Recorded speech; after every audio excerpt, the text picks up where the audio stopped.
Hello my dear students, I hope all of you are fit and fine. Today we will be revising the chapter Television, the poem Television by Roald Dahl.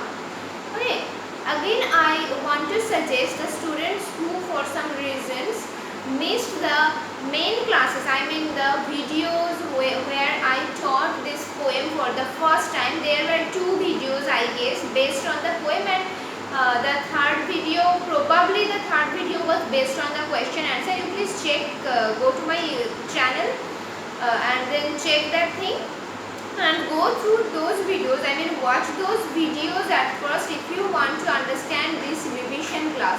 You know, here I am going to mention the most important things. That's it.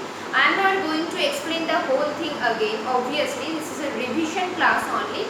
So the students who for some reasons missed the previous videos, please watch those videos at first and then watch this video. Okay? Now we should start. I lost the page again. Wait a second. Yeah. Television, a poem by Roald Dahl, but at first it was not written by a poet as a poem. Listen, the poet's introduction. Roald Dahl was a British novelist, short story writer and poet and screenwriter. He had also worked as a fighter pilot. He is the author of famous children's books such as Charlie and the Chocolate Factory, Matilda and the BFG. This information is important. The important works by Roald Dahl. And Television is a song that you will find in Charlie and the Chocolate Factory. So it was written as a song at first, that is included in Charlie and the Chocolate Factory, but here we are going to read it. We read it as a poem and now we are going to revise it. Okay. So I hope you remember that in this poem, in a humorous way, the tone is not that much serious, but the topic about which the poet is discussing in this poem, that topic is really serious. A modern problem, the topic is really serious. Watching too much, excessive watching of TV, that topic is serious, but the tone of the poem is not that much serious, though it is extreme. Why?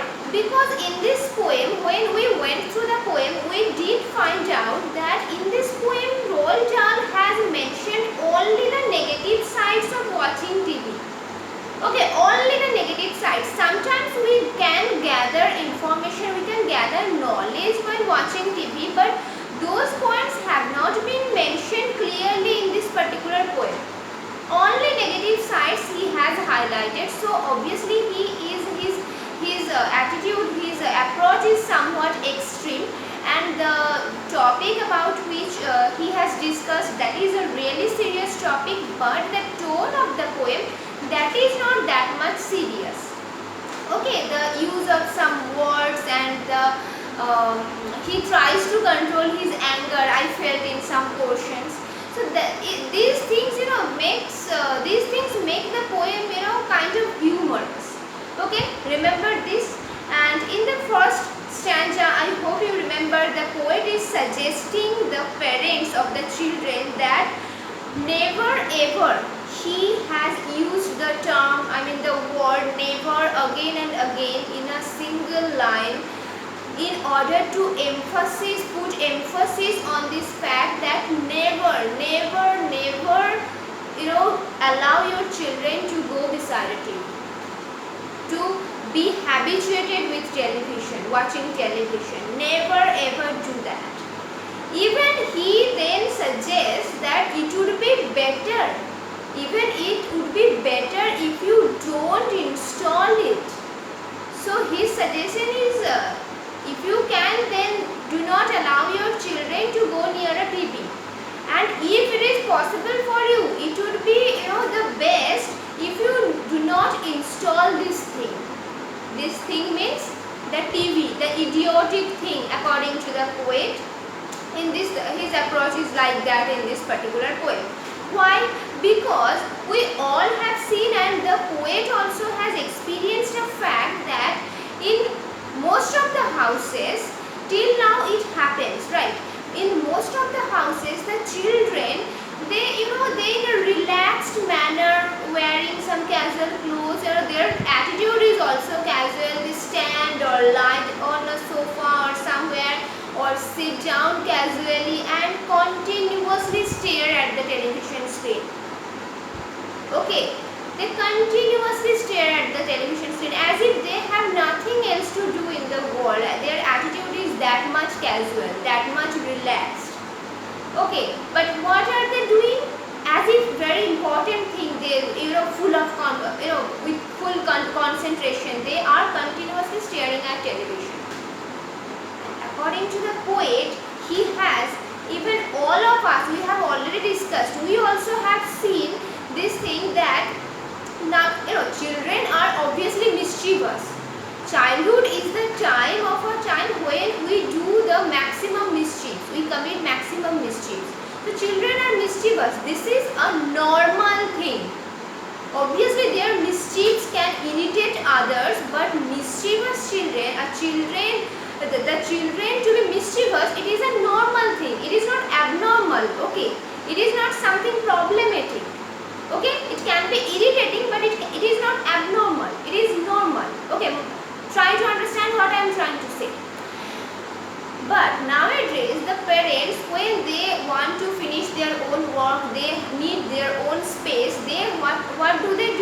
Their attitude is like this: take the remote and watch the TV, but sit here properly. Do not come after us to disturb us.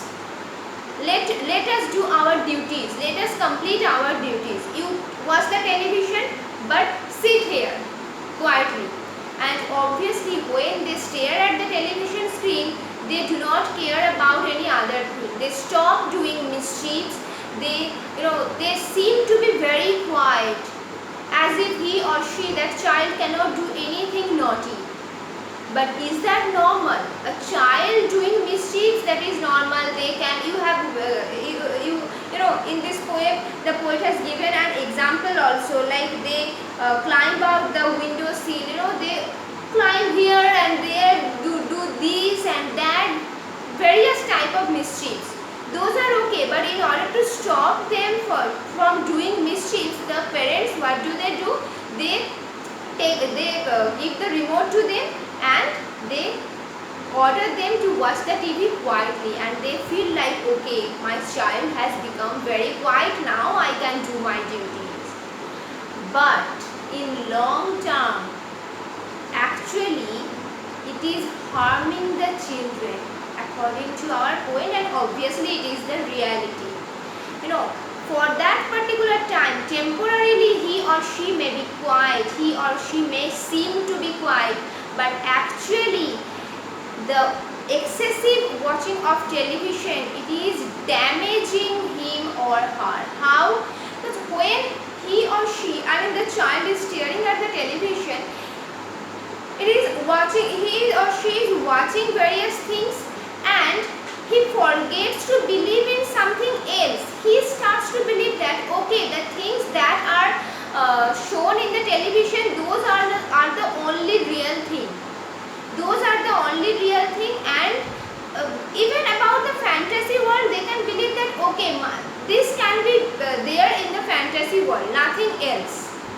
So their imagination, the power of imagination, their power, the ability to think in other ways, that particular ability or that particular power gets damaged, because they forget to believe in something else. They forget to enhance their imagination. They forget that, okay, there can be something else, we can think it in some other ways also.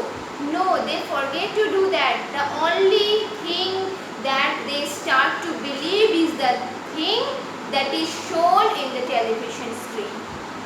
In this way, their brain, it gradually becomes dull.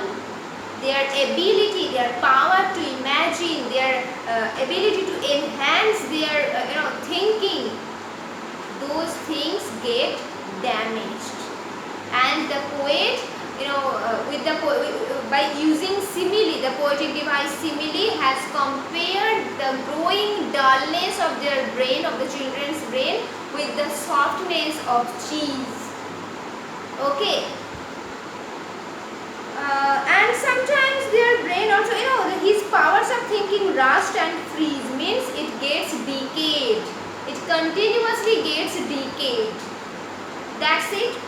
Now, he also says, okay, I am suggesting the parents to take away the television set, not to install the television set, but obviously the parents would ask that till now we have been giving our children the remote to make them quiet, but if you are suggesting to not to install TV, then what will you do? What will we do to entertain our darling, our lovely children?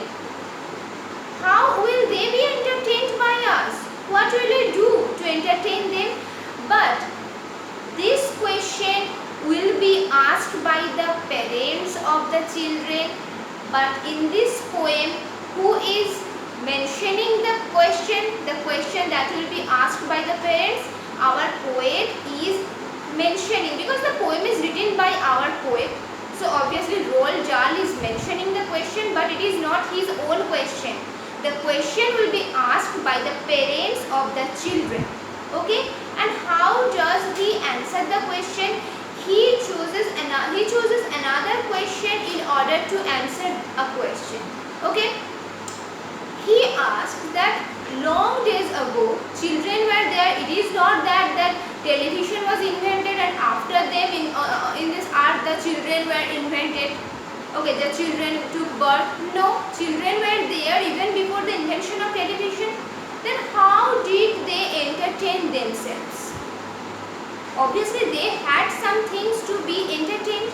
Now, what are those? Obviously books. They had so many books full of various characters, interesting characters like pirates, smugglers, sheets, animal, different type of books, different type of books of different genres. And that has been mentioned here in this stanza. Before that, the poet is also shocked. So many students ask me about the phrase Great Scott Gadzooks. Okay, if I, this can refer to Great Scott, Walter Scott also, but don't go too much deep. Don't go to that extent. You don't need to go to that far.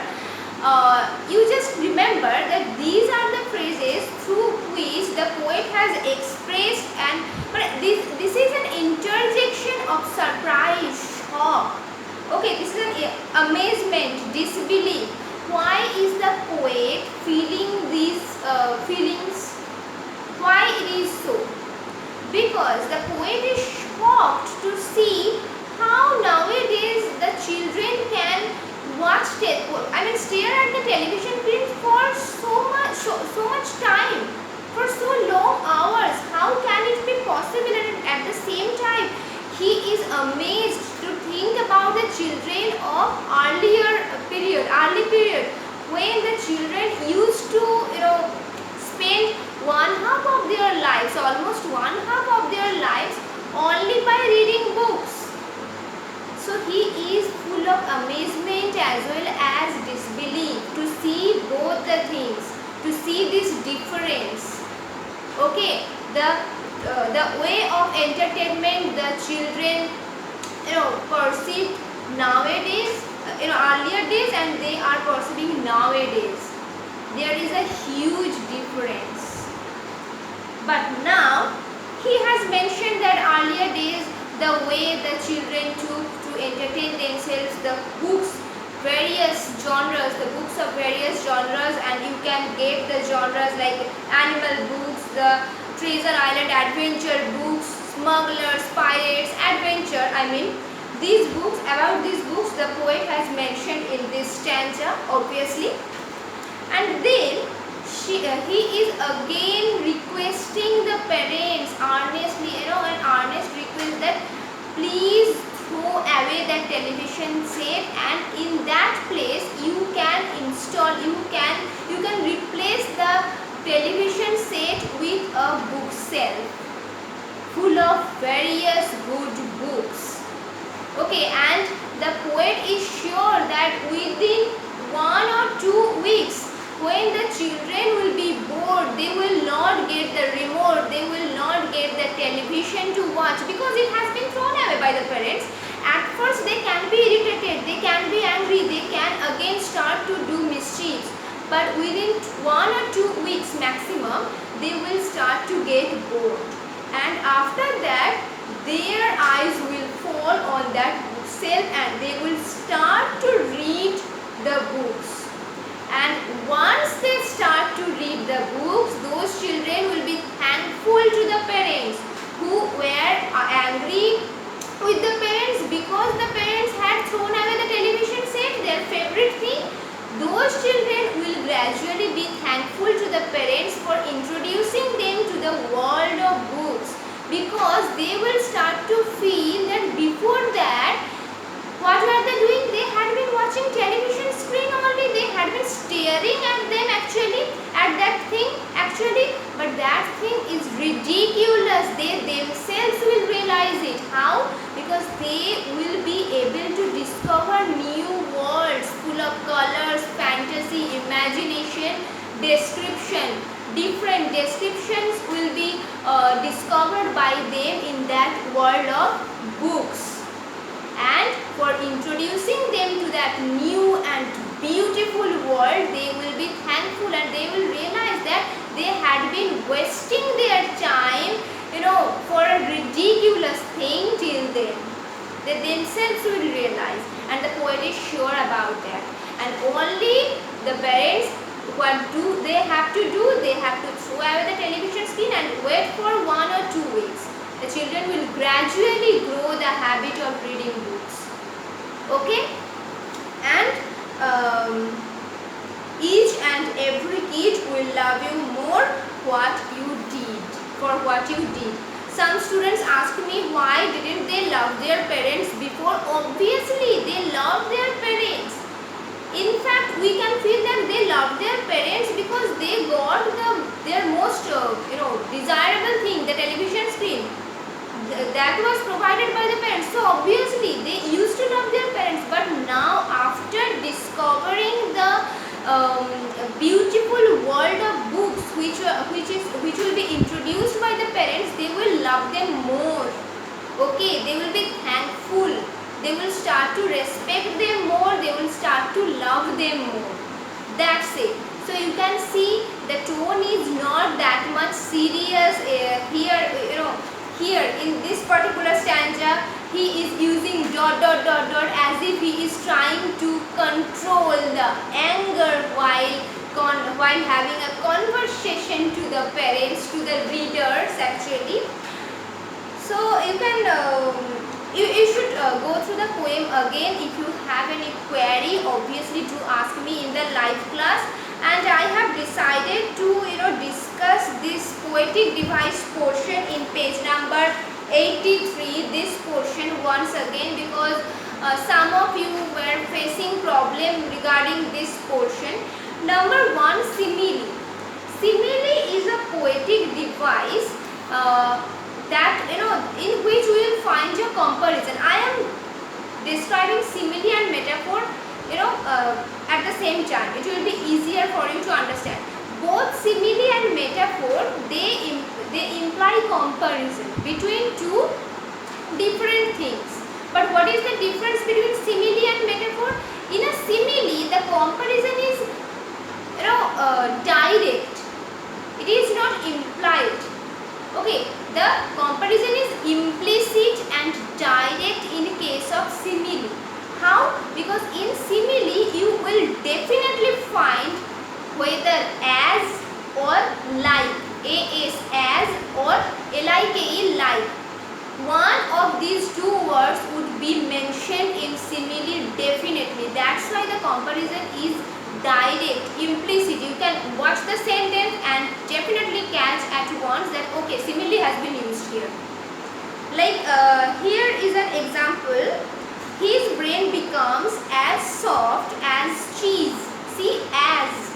Here the growing dullness of the children's brain is compared to the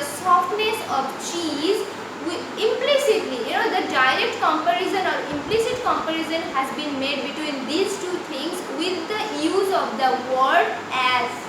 So it is an example of simile. Next, metaphor. What was I saying? Here also you will find a comparison between two different things, but the comparison is not implicit.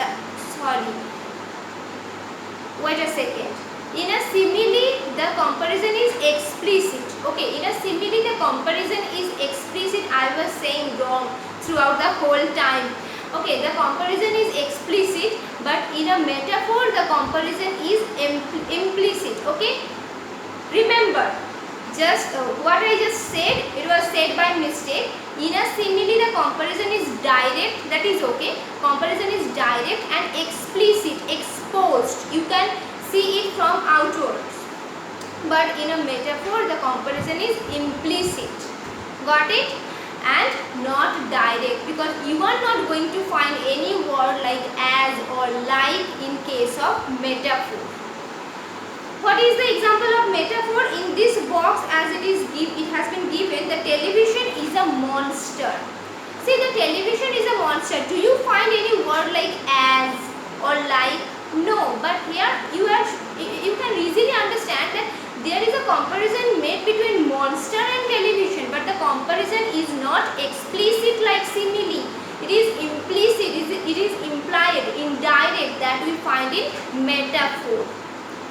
Now, alliteration, the easiest thing, I guess, among all the poetic devices. You know, the repetition of a consonant or consonantal sound in the beginning of words within a single line. You are going to get so many examples of alliteration in this particular poem, but here it has been given: pirates wearing purple pants. The consonant P has been repeated in the beginning of the words pirates, purple pants. You can get other examples also from the poem. Now repetition. In repetition also we get, obviously the name itself suggests the repetition is there, but repetition of what? Of the same word. The repetition of the same word or phrase for a desired effect. Okay, sometimes to put emphasis on something. For this type of effect, the repetition is used generally. Here, the first one, they used to read. They would read and read and read and read ... The word read has been repeated again and again to emphasize the fact that the children of older days, they used to read continuously to entertain themselves, to discover new words, etc. The basic idea here about poetic device is the word read has been used again and again, repeated again and again in order to emphasize a certain fact. That's why it is an example of repetition. Now hyperbole. Hyperbole, obviously an exaggerated statement where you can find the eyes will pop out. That type of line was there in this poem. Obviously children's eyes will not pop out. If we stare at the television screen throughout our whole life, our eyes will not pop out. They will definitely get damaged, but they will not pop out. Okay, they will not come out. So this is an exaggerated statement and an example of hyperbole. Okay, and remember where I by mistake said it wrong, that metaphor, it is implicit comparison, simile, it is explicit comparison. Okay, now any other query, do ask me in the live class, and once again do remember, don't skip the worksheets and the homework that is provided in the study material. You should go through, you must go through both of them. Okay, bye bye for now.